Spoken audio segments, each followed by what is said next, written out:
Բարի օր։ Ավետարանական այսօրվա ընթերցվածը մի շատ կարևոր բան է մեզ ասում։ Մեր Տերը ասում է, չգիտեք, որ այն չի պղծում մարդուն, ինչ մտնում է իր բերանից, այլ այն, ինչ դուրս է գալիս։ Եվ տեսեք, մեր շրջապատում եւ մեր կյանքում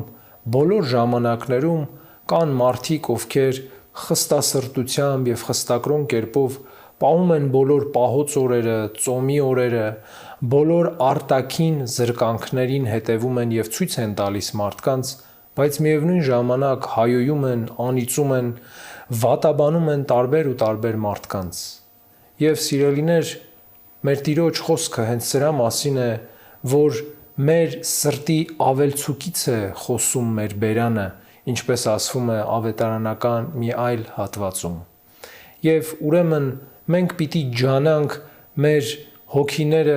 զրկել անեծքից, դատարկաբանությունից, հայոյանքից եւ լցնել դրանք աստվածային սիրով եւ օրհնություններով,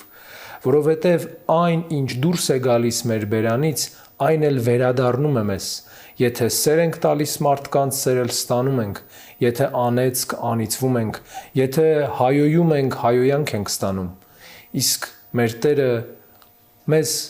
այսօր հորդորում է, որպեսզի իրար օրհնենք, սիրենք եւ ողջունենք Սուրբ համբույրով։